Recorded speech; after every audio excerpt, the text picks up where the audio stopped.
Hello, and welcome to a special edition of Up Close on METV.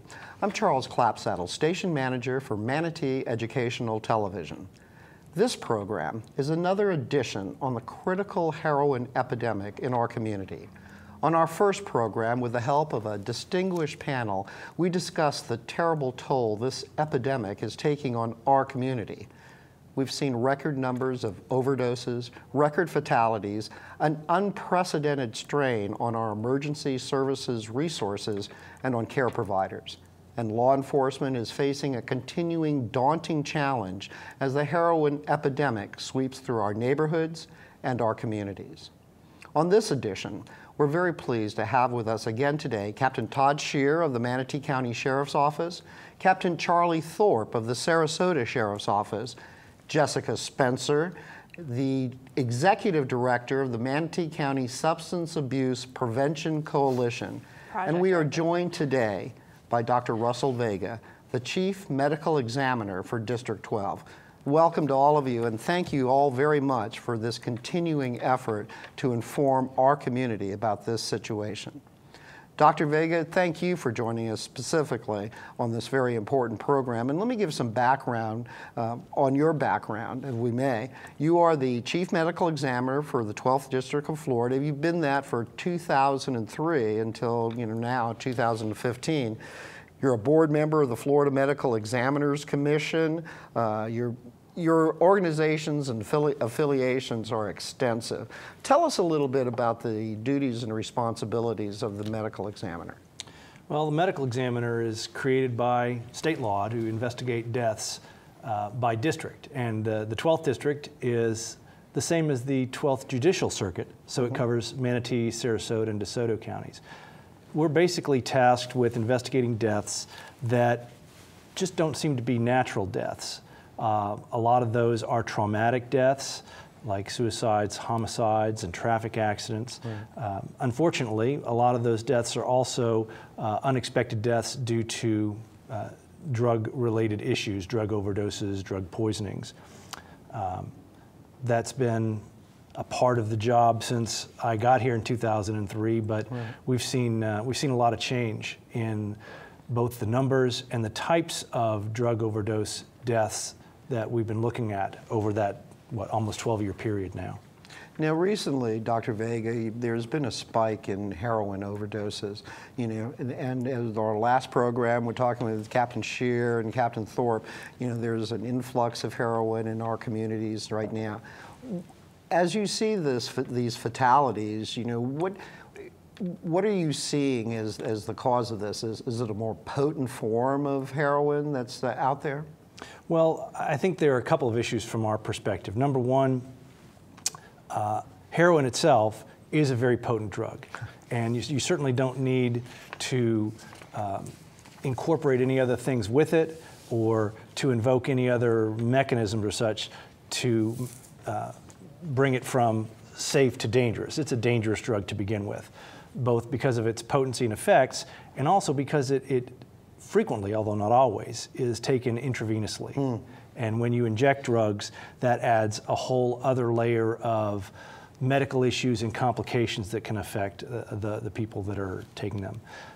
In this particular instance, unlike I think times when we've had heroin as a bigger problem in past years, we are seeing heroin that's mixed with another even more potent drug called fentanyl. Right. Now, fentanyl is a drug that was actually initially developed for cancer patients. It's a very potent drug. It can be absorbed across the skin. And so one way that it was used frequently, and still is, for patients with chronic pain like one would get from cancer, is from a patch that's put on the skin. The drug is put into the patch. A patient can put that patch on the skin, and it slowly delivers this very potent drug across the skin to deliver sort of constant long-term pain relief, the kind that cancer patients really need. Right. What we're seeing now is that this very potent pain reliever, fentanyl, which functions very much like heroin in the body, is being mixed with the heroin that we're seeing people taking illicitly on the streets. The problem with that is that the fentanyl is 50 times or so more potent than heroin, which means gram per gram or ounce for ounce, it has a 50 times greater effect. So a small amount of fentanyl mixed in with heroin is going to cause a great effect in terms of what happens in the body once it's injected. If people don't know exactly how much fentanyl is mixed in with the heroin they're taking, obviously, that can have a much greater effect than they're anticipating on their body when they take the drug. And as Captain Scheer and Captain Thorpe mentioned last time, this is increasingly evident in the heroin that's being found out there on the street. My question would be, though, is this, are users using this and mixing it themselves, or is this new strain of heroin that's now available? Captain Scheer? We're seeing a little bit of both. What we believe our intelligence is showing us is that a lot of the cartels are actually bringing in the fentanyl themselves, along with heroin. So we're seeing it being transported across our borders in that fashion as well, and then the dealers themselves are mixing it themselves. We've also seen some cases where we see some of the users shooting up straight fentanyl without any heroin whatsoever. And as Dr. Vega just pointed out, how extremely potent that is, it's very dangerous. And this fentanyl, which is, for medicinal uses and effective as a medicinal use, has now become, this kind of addictive drug that people are seeking out. People are seeking out fentanyl now? Absolutely. We think, in debriefing some of the folks that are our chronic users, they actually are seeking it out because as you use heroin, you're trying to always get to that same level of high, but you can never quite get there. Once you use it the first time, as we discussed last time, it's like chasing the dragon. You're never going to get to that same level. Perfect example. However, when you mix that with fentanyl and how potent it is, it gives the user an extra lift, if you will, an additional euphoric feeling. So they're actually seeking that out. Even though the message has been put out there that this is extremely, extremely dangerous, they're still seeking it out. Well, do users know that it's mixed with fentanyl? I mean, do they anticipate that, or is that just something that that drug pushers are mixing with it to provide? Does a user know that the fentanyl is in their heroin? Some do, some don't. They will seek it out because they know that it's going to have that extra euphoric high, but sometimes they don't know until they get back to their residence or utilize a bathroom in a 7-Eleven and shoot it up, and then they're like, well, that wasn't such a good batch after all. That's not the good one containing the fentanyl. Well, I'd like to take a moment, Dr. Vega and captains, I'd like to get your input. Just to kind of give a background on what heroin is, and how heroin came to be such a problem throughout the country. What's the history of heroin? Heroin, to me, as I mentioned last time, I always thought it was grown in like Afghanistan or someplace, and the poppies were there. But heroin is now being developed around the world. Is that correct? That's correct. It's in the four major components: is Southeast Asia, Afghanistan, world leader in production of the poppy plant, which is where opium comes from. You have Southeast Asia, and most of the poppy plants there are being distributed to markets in the Mediterranean, North Africa. But the poppy plant that's being grown out in Colombia and Mexico is the origin of which the heroin is being produced in South America and brought across our border. But the heroin in some form has been around since many, many thousands of years, actually. I think in 3,400 BC, the ancient Sumerians, they discovered the poppy plant, cut it open, gooey substance comes out. They taste it, gives them that first euphoric, warm feeling. Essentially, one of the world's first painkillers is discovered. Over the centuries, scientists refined it a little bit. They identified the pain-killing components of it. And then I think in 1894, Bayer pharmaceutical company in Germany is the one that started producing heroin, and it was for tuberculosis treatment, I think, initially, and for morphine addicts. And then came to the United States, and then there was a spike in violent crimes, heroin addiction, and in 1924 was outlawed in the United States. So it's kind of the history of where it's come. As we've seen and discussed on the last show, heroin in the 70s and 80s were about 10% pure. What we're seeing now from our lab is we're seeing about 46 to 47% pure. So a much more potent. That's a considerable thing about purity of the drug itself. But let me ask Captain Thorpe. Captain Thorpe, have you seen in your community, have you seen heroin as a kind of a consistent issue, or is there surges and spikes of heroin usage during your watch? I would say it's been a surge lately again that we've dealt with. We worked very extensively with Dr. Vega several years ago with the prescription drug issues that came through our area and nationally. But with the heroin fentanyl scenario that we've been dealing with, we saw a spike in the first of the year, a very high prevalence of the overdoses. In fact, several deaths associated in March and April. We saw a bit of a dip May and June, and then late June it picked up again very substantially. In fact, it was kind of a smack in the face to us. Oh, it's back, just like that within a weekend. I think Dr. Vega saw several cases come through, but we also at that time had a multitude of non-fatals that we were considering following up on. These non-fatal overdoses were where we saw the prevalence of the Narcan administration, the naloxone by EMS, and we understood that was being administered prior to this, but this is one of those things where we saw, well, this is a very effective response to this. Thank goodness people were actually calling when they see a person in distress a lot quicker than we had experienced in the past. So they were getting that EMS treatment, and we were following up with discussions with several of these individuals with the non-fatal overdoses and trying to find out what they were looking for. And just as Todd mentioned, I don't know that they were looking for the fentanyl. They were talking about heroin, and then they were hearing that there was some mixture in there of fentanyl, which from my understanding is more of a morphine-based type synthetic. What they needed to realize right away is they're dealing with a depressant here, and what was affecting them was it's a depressant of the respiratory system and basically shutting down their breathing. And that's where we were seeing that people were into extreme distress. So to answer your question, yeah, it's been a surge back up for us recently. And that leads me to the next question for Dr. Vega. Tell us, and I think for our audience that's watching, how heroin affects the body physically. What are those physical effects that happen to the body when heroin is injected, especially heroin with this mixture of fentanyl? How does the body shut down, react to that? Well, one interesting point about all this is that all these drugs, different names, both pharmaceutical drugs and illicit drugs like heroin, they all act very similarly, and in fact, the core molecular structure is actually very similar. Heroin, by chemical name, is called diacetyl morphine.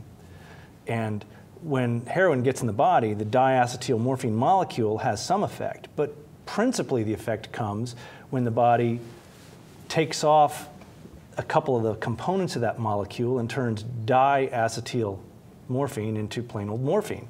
Which I think we're all familiar with morphine as a commonly used, regulated, produced painkiller, pain reliever that's used by physicians all over the world.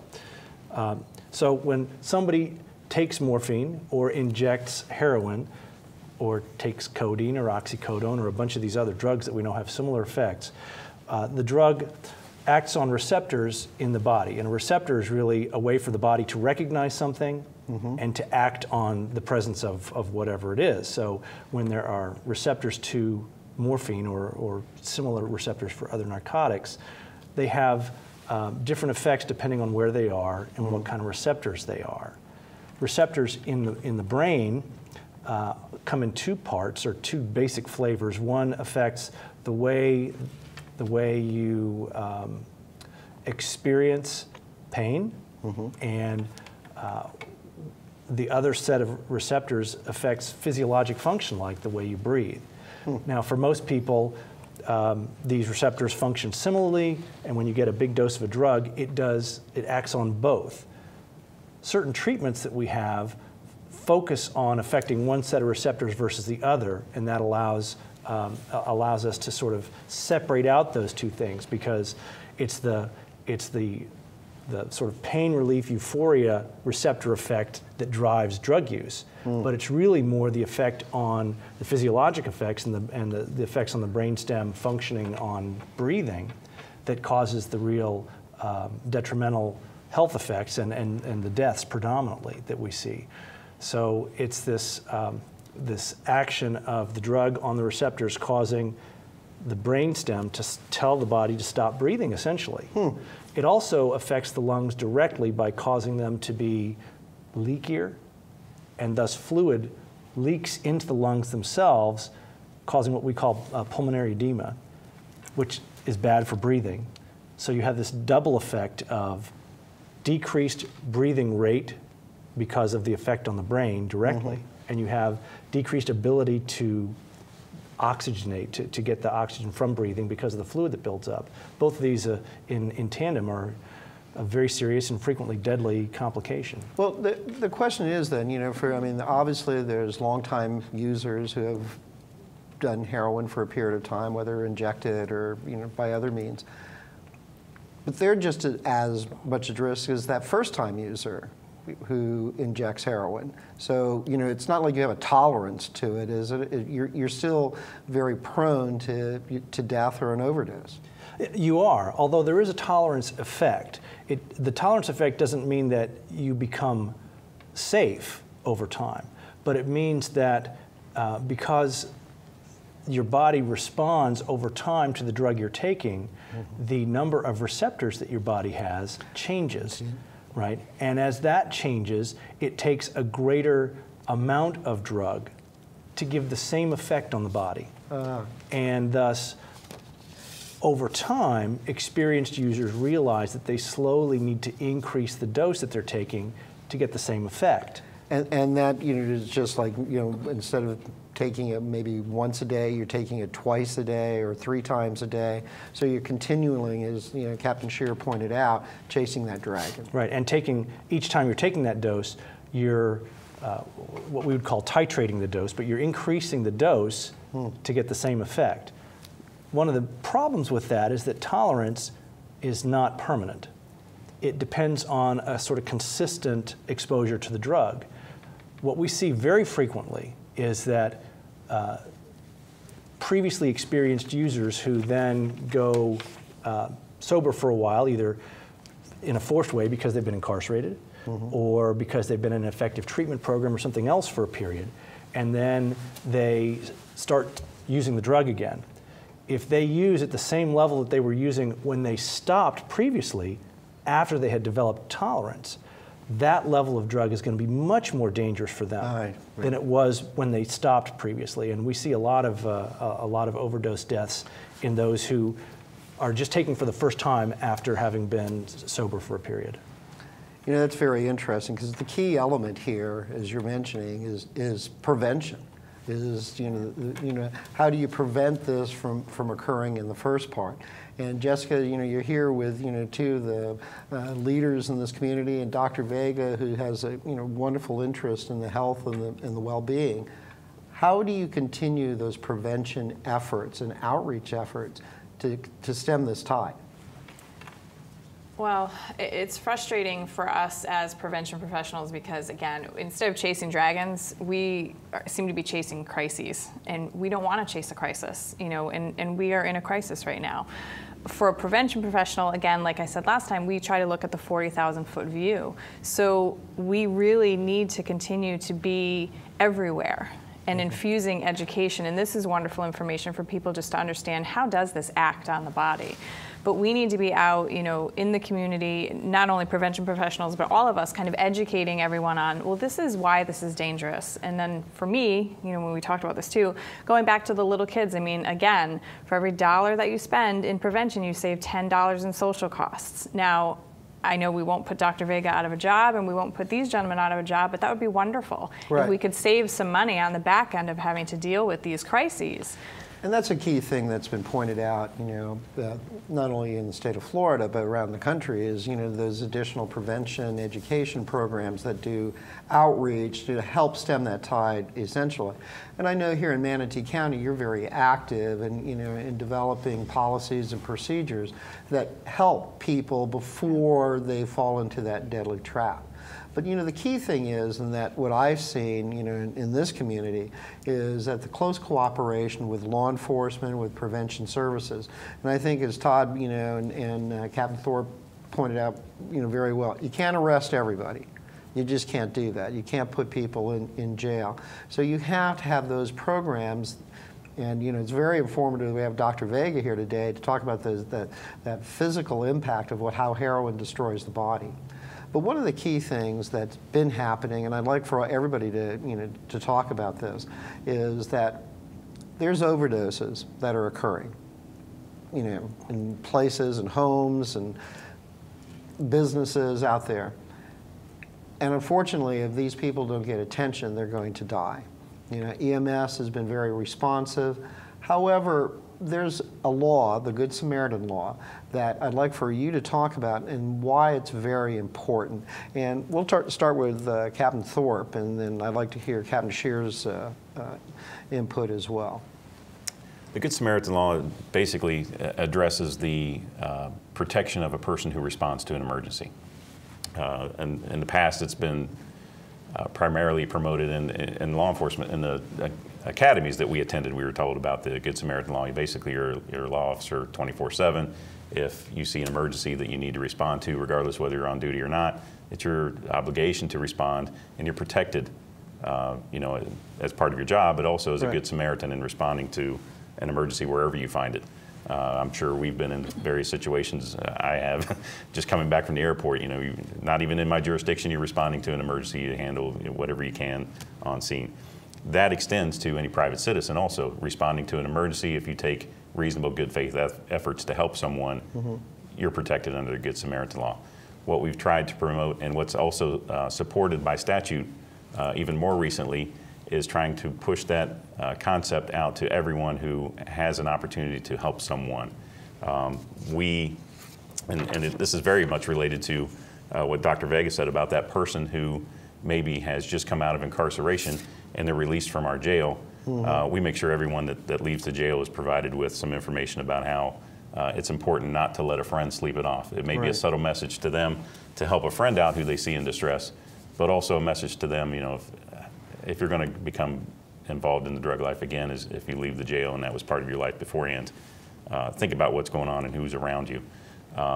We responded to many scenarios over the last few years, going back to the prescription drug scenario where a person goes down, they're in distress, but the people that are around them kind of panic because they think they're going to be in trouble if the police and the medical assistance comes and finds them in possession of drugs and things like that.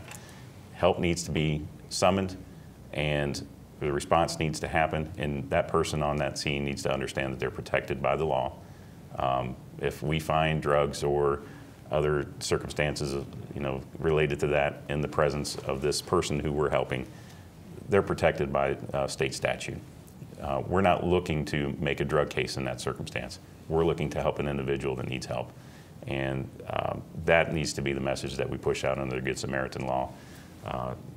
Across the board, people need to understand it's all about getting help first. And it's critical. You're trying to save a life. So, Captain Shear, if you come upon a situation where, as Captain Thorpe just described, there's an overdose, somebody's in distress, what are the policies that you have to see is to get that person immediate help, of course, but you're not looking to arrest or incarcerate other people? No, not whatsoever. And I can't say it any better than Captain Thorpe just said it. They're protected under the law. It's under Chapter 893.21. That person that when we respond to the scene that is seeking medical attention for someone who's overdosed is free from being charged, prosecuted, or penalized under the law. They have complete protection under the law, and not just the person getting medical assistance, but the statute also covers the person that is overdosing. So if we come upon somebody that's overdosed and they have a needle or a baggie of heroin, but they're getting medical attention, they're free from prosecution. So the law is very, very clear about that, and it is not our intention whatsoever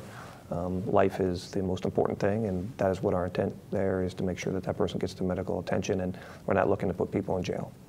And I think that's a valuable thing, because if somebody's going to be overdosing and stuff, they may be with other people or with family members or whatever, and they just don't know what to do. And that kind of fear of calling the authorities would prevent them, and that person goes into distress and eventually will die. Sure, and you know, some people think we're going to arrest them. They're afraid. They're seeing their friend literally pass in front of them, and a lot of times they'll just take off, and they'll leave somebody there thinking that they're about ready to die, when in fact, had they call us, we could have administered Narcan or made some other medical efforts to try to save this person, as opposed to they're thinking of themselves getting arrested. And we want to make the message very, very clear. You're protected under the law, and it's our intention to help folks.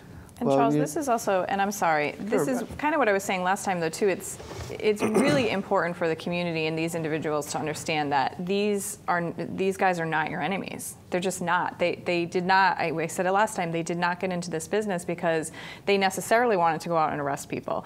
They're caring individuals that just want to help, so don't be afraid to pick up that phone. And this is important too, to get this message out, which is why actually at the Coalition we're trying to find ways to get this into the colleges. Exactly. Because sadly at New College we had an issue, is to let the students know and to get that message out to individuals that you are protected by this law. Please call. They want to help. They want to fix the situation that is immediately happening right there, and they don't worry about the other things. They just want to help people. And I would say, and this question is for Dr. Vega, and I want to kind of follow up with what you said, Jessica, is that when a person goes into distress from an overdose, I would think that it's a very short window, to get that help and response from either EMS or whatever service provider to get them out of distress. Is that correct, Doctor? It is, and I think one unfortunate part about it, and this goes back to the flyer that Captain Thorpe was just showing, is that when people are in that distress, it's not like somebody who's having a heart attack and they're clutching their chest and they have all these signs and symptoms. This is somebody who is essentially falling asleep, but at least that's the way it would look to a bystander who doesn't want to interpret it as anything else. This is someone who will become sleepy, lie down, and appear to be sleeping and restful. But someone who's just taken narcotics and is in that position is at great risk for going to the next step, which is coma, respiratory arrest, and death. And it's very important that people who are involved with this culture realize that that what's on that flyer is not just it's not just window dressing. You have to be able to have that concern that when somebody is in that position, they are at great risk for grievous bodily harm and death from the effects of that drug. And if they don't get attention, maybe they'll wake up, but maybe they won't. And the person who's in that position can't just assume that that person is going to wake up and be fine, because too many of those times the exact opposite happens, and the next time they go to check on that person is dead. And and I think you made an important point. People involved in that culture, really are not cognizant of the fact of looking for, the safety and well-being of their friends. They're probably involved in the same type of behavior as well. So, that's an interesting point. But one thing I want to take, and I open this up to all of you. One thing that I'd like for you to address, in a environment that we're living in, where you're seeing increasing number of overdoses, fatalities, what are the best steps, the best measures that this community can take to try to stem that tide? And Jessica, we'll start with you, because I know what you're going to say. It's going to be education, outreach, community involvement, all of those things, but it has to, in a perfect world, what are those key things? Obviously it'd be great to have more funding, to have more programs. Yes. What are those key things that you would like to see as a professional happen in our community to help stem this tide? It's education. You're right. That is what I'm going to say. It's education starting with the little guys. But and when you say little guys, what are you talking? Are you talking about elementary school absolutely, or middle school? Or? Absolutely. We need to be talking to the little children, elementary school age, about healthy ways. You know, I don't know if I talked about this last time, and I don't want to forget to mention the colleges on that end too for education, because they've been wonderful stepping up to try to get this message of the Good Samaritan law out and just information period. But with little kids, we really have to be working with them on their protective factors. And not only in the home, but also in the community, offering them ways to have pro-social involvement, after school activities, evening activities, where they have a place to go so that they aren't isolating themselves or self-medicating themselves with different medications, heroin, marijuana, alcohol, tobacco, those sorts of things. We need to start with the little guys, absolutely. The colleges at this point, I'm really excited to see, you know, all of them in our local area have stepped up and said, what can we do? We need to be educating our students on this issue, and also educating the students on the Good Samaritan law and how that works. And a community based too. I mean, it's not just about that. And you're right. Essentially, that culture is, it's okay. I need to get high. I'm my friends. This is what we do. But you know, if you walk by someone that's on a park bench, even if they're not using, maybe they just want to be said hi to too. You know, and you're just like, hey, are you okay? All of us kind of engaging, and I think I said it last time, loving one another, excuse me, as a community, you know, and just, are you okay? What can I do to help? And just being out there more and addressing this issue. You know, we don't want to talk about this issue. People are afraid to talk about it because of stigma. They're afraid to get help because, oh, well, they'll just think I'm a junkie. They'll think I'm a loser. It's not the case. We all need to be talking about it. And it's across the board. Well, and you know, let me just take a brief moment to do a follow-up to that. And I think, you know, what you've outlined, nobody's more passionate than you about outreaching to young people and getting them educated. But there is a whole subset of people who are now engaged in the drug culture, who are using, who, you know, may have gone through many interventions or, you know, possible other methodologies to help them, but are still using. What do we do about those people? Those are the people that are at the highest risk, I would think, you know, for death and you know, other you know, means. Absolutely. What do we do about that portion of the population? That again goes to outreach. Whether they have been to treatment 1 time or 20 times, it doesn't matter. You still have to talk to that person and say there is still hope, because in my many years in working in this field, and I've worked with addictions, it may not be the first time they go into treatment, it may not be the second, it may not be the 15th, but you know what? They deserve the opportunity to have someone reach out to them, if it is their 16th or 600th, and say, someone cares about you. And that's where, you know, Mike Dunn came up with this idea for Your Life Matters, is we care. And that may be that next step for them, where actually that's the time that works. And we need to keep outreaching to them. And they deserve to be at the table. They deserve to be at the table. And I invite anyone to contact us to come, because we want to hear from them, because they are a huge key to this that can give all of us the insight on how we could better serve them and could better serve this community to stop this problem. Mm-hmm. Well, you know, I'd like to take a moment now to talk to both Sheriff Thorpe and Captain Thorpe and Captain Shear. Hey, I was executive director a minute ago. No promoting. But one thing is that I think as a community, people want to know is what's going to happen to people that you catch, and you catch a lot of people that are selling and trafficking in drugs. You know, what's those efforts that you're going to do to make sure that these people, you know, go to jail, you know, go to prison, whatever the situation is? But before I ask that, can you kind of clarify what's the difference between like a selling a drug and trafficking in it? You know, kind of, there's dealers that bring in like, you know, pounds and pounds of it, and then there's somebody on the street corner selling, you know, thing. Tell us what, you know, the difference between a selling and a trafficker is. Well, trafficking, all it takes under the statute is just to be in possession of 4 grams, which is not a whole lot. And in addition to that, we do our investigations. You know, you're identifying a pattern on a particular person, probable cause to believe that they're providing narcotics to another individual. So, I mean, there's certain elements that have to be part of that particular offense. But, I mean, the easiest way to explain is more than 4 grams is considered trafficking, as opposed to under 4 grams would be just possession. So when these people are found in whatever quantities, what happens to them? What's the next step? Obviously, there's an arrest involved and a prosecution. What happens to the people that you catch that are selling and distributing drugs? Well, they end up getting arrested, and we would obviously do a thorough debrief of them to see if they would like to cooperate with law enforcement, because, as we said before, it's not our intention to get the person that has a disease of an addiction. That is not our intention whatsoever. We want to make that very, very clear. Our intention is to cut off the head of the snake, and the head of the snake is the folks that are at the top of this evil pyramid, if you will, and they're the ones down there who don't care. You know, I kind of consider it pure evil. They don't care. They're worried about money. They're worried about greed, and they don't care about the life of the user down there. Don't care whatsoever.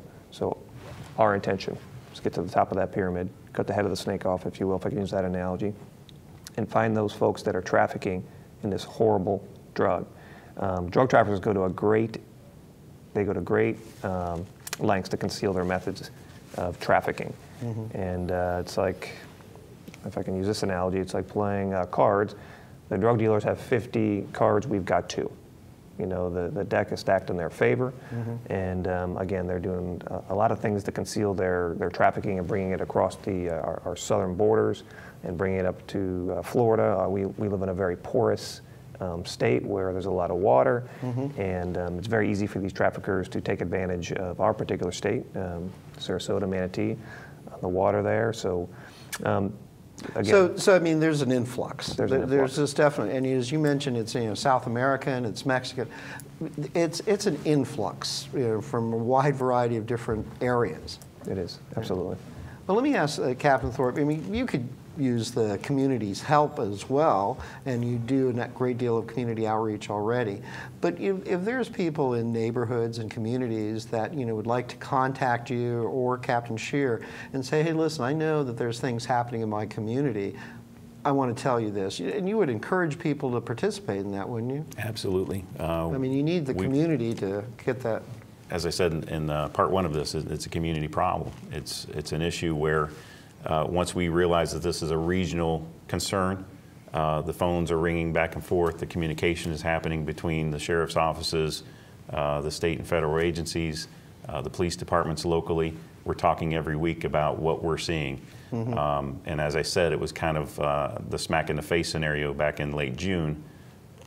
What was going on here in Sarasota County was the same thing we were seeing in the city of Sarasota. We talked to our friends in Manatee County. What do you guys got going on there? As I said, the phones were ringing pretty extensively. That I know that 4th of July weekend we were working throughout the weekend trying to get in front of this a little bit better. The community thing that we decided to do at the sheriff's office was on these non-fatals, go back and make contact with that person or those families. And I went on the first one I mentioned in the previous one. We had a house with 3 overdoses. 1 was fatal. We went and knocked on that door. Sergeant Kennard and I, Sergeant Kennard works our pharmacy diversion.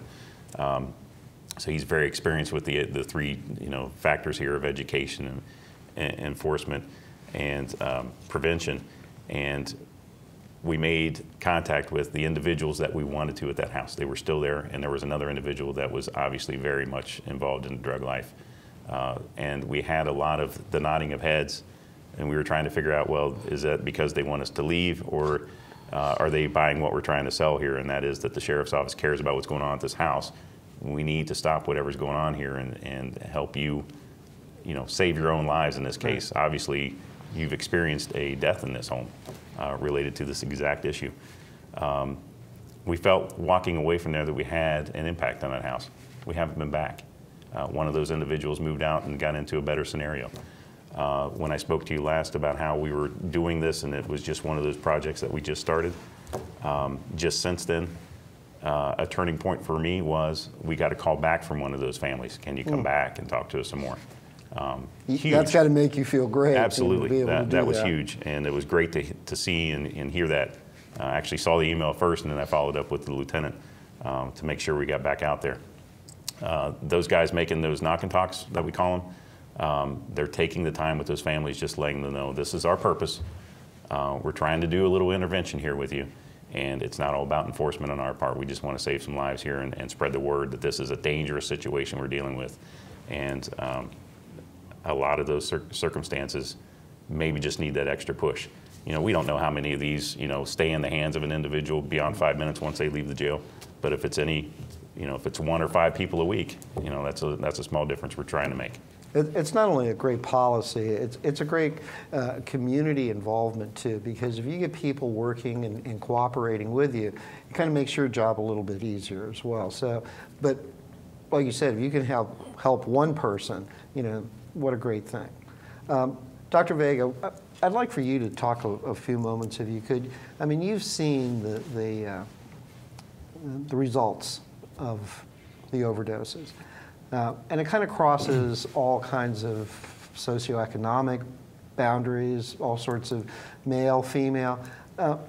What is that key thing that you'd like this community to know, that, you know, what heroin, and heroin especially mixed with this fentanyl, what it's going to do to you, not only short term, but also eventually? Well, I think you bring up a good point, that what we, I think, are experiencing now in terms of the spectrum of heroin abuse, it's different than maybe what I was taught as a kid growing up. There's or maybe even what was portrayed in the media or in other forms, that the IV drug abuser is a totally decrepit street person with right. That you would immediately recognize as a as a drug user. But what we see really, at least in terms of the deaths, and I'm pretty sure this is reflected in what my law enforcement colleagues here are seeing in their investigations of all these cases, is that it's not just a 20-something homeless person living on the street. This goes across gender and age, and to some extent socioeconomic backgrounds. Yeah, backgrounds or factors. So we've seen heroin overdoses in people in their 60s.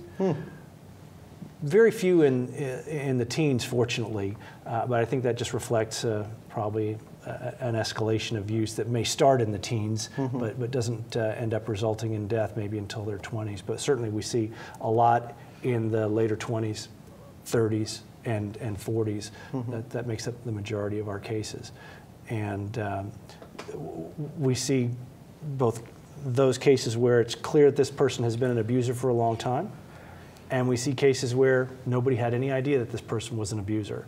Yeah. And it's only when the I death think occurred. That's an excellent point. And we find maybe some evidence of chronic injection and maybe not. And it's not until we do the toxicology testing and we find, surprise, there's the heroin, fentanyl, or sometimes some other drug that we did not expect to find. So it's a problem that cuts across all these different walks of life, if you will. And I think too, and if I can defer to Jessica again, is that, you know, it comes down to that prevention, intervention thing that you want to emphasize for people. I'm sure that there's families and friends and people out there who need to know that there are services and resources and people who genuinely care and want people to get help. For that drug user who's looking for the next use of heroin or next injection, you know, that person, you know, needs help just as much as anybody else. How can you reach those families, and how can you reach those friends to say, listen, enough is enough, you need to get help? What do you do, Jessica? What's that key thing that you're going to be able to do to reach those people? Well, and I think I wish Captain Thorpe had told me I was going to need tissues, because actually his story, I need a tissue, because that's exactly what this is about. It's going back into those places, and you never know when you may reach someone that really needs help. And I just love what you're doing, and I appreciate what you're doing, and this is awful to happen on the show, but this is what it's about, and it's about all of us, and this is why I love these. It has our information.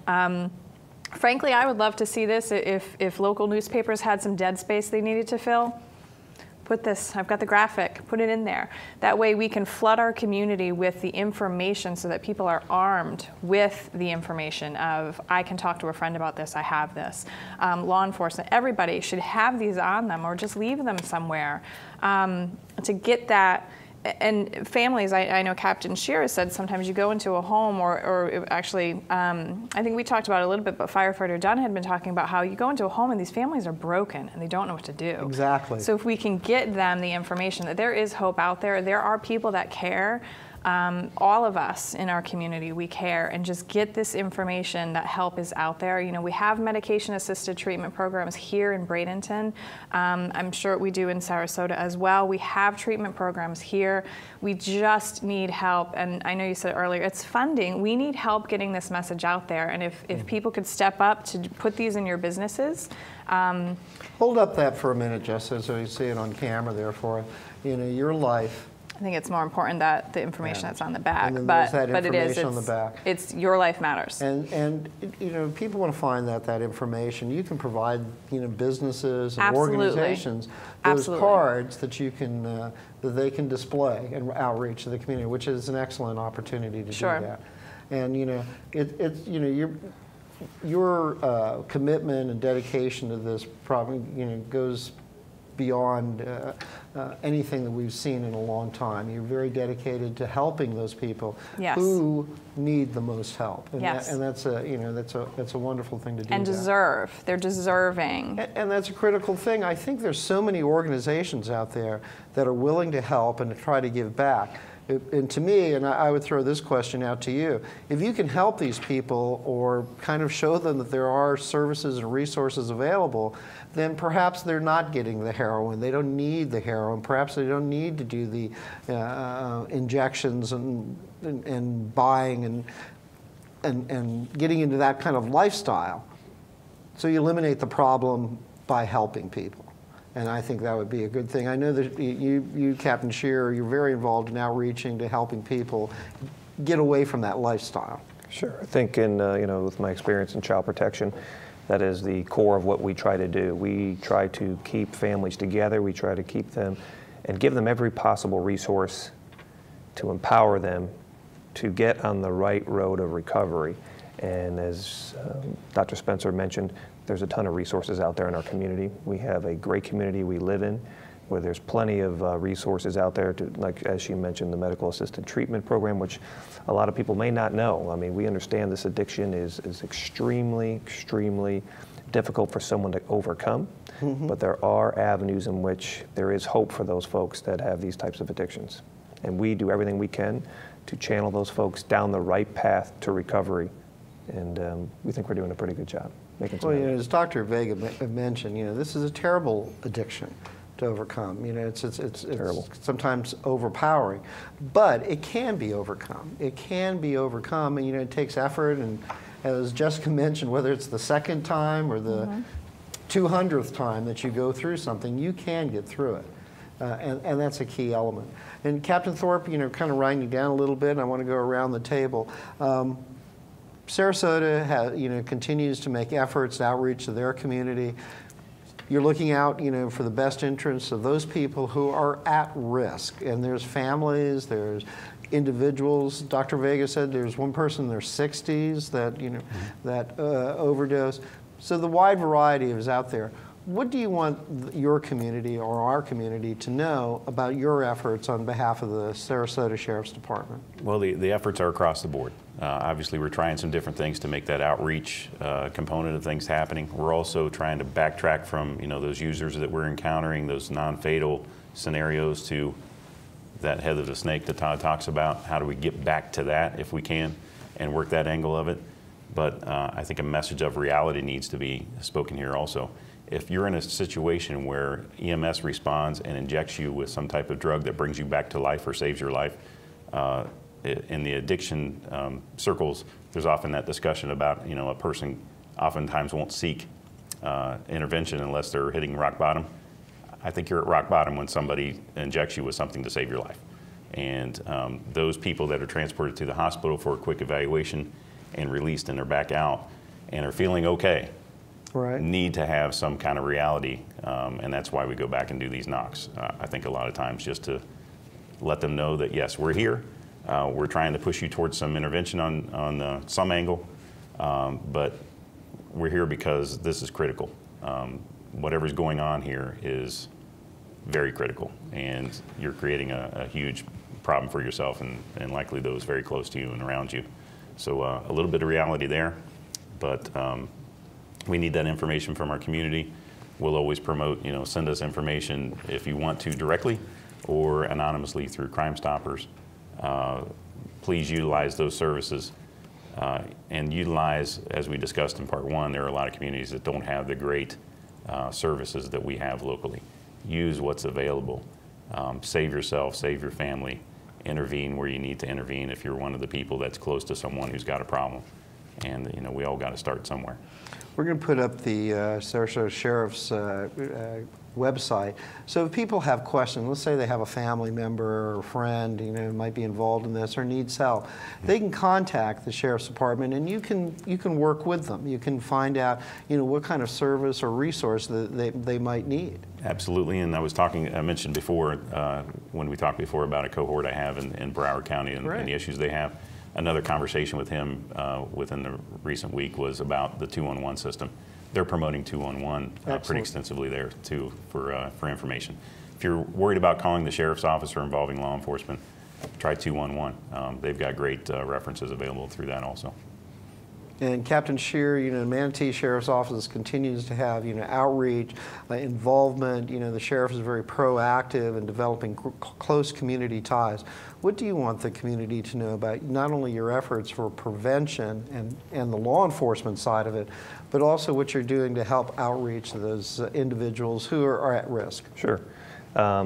The cards that you saw Dr. Spencer hold up, the sheriff has equipped every one of our law enforcement officers with those cards so that when we do respond to an overdose, that we make sure that that individual is getting that card.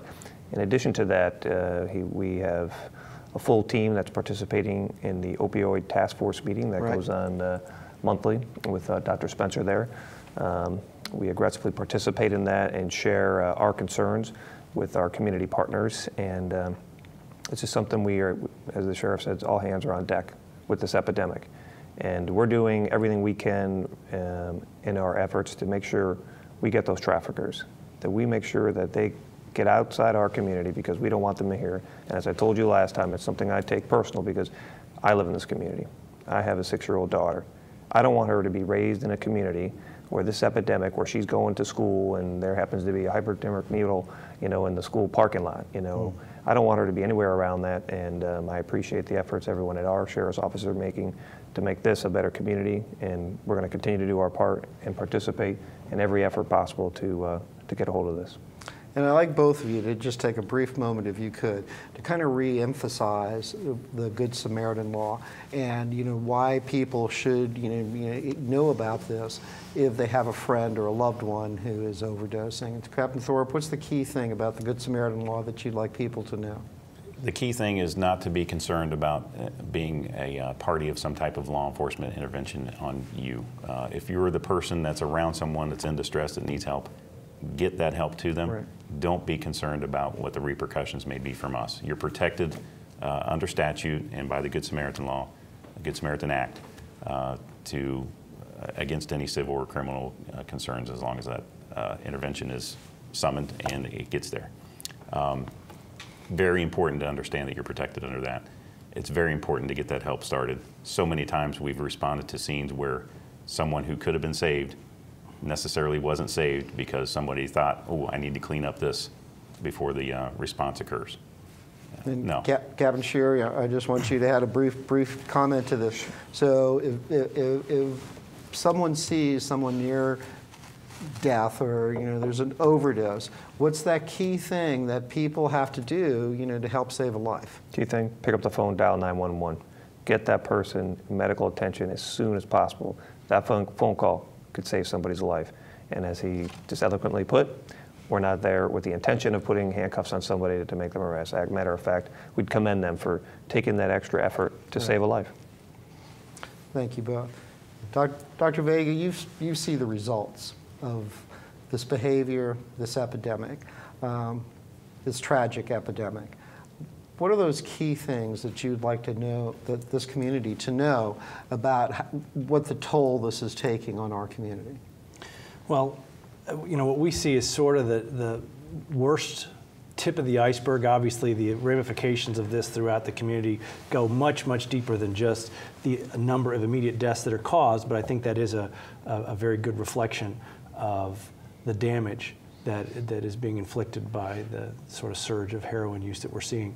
Right. If you look at the numbers, for many years, our heroin deaths for both counties combined were in the low single digits.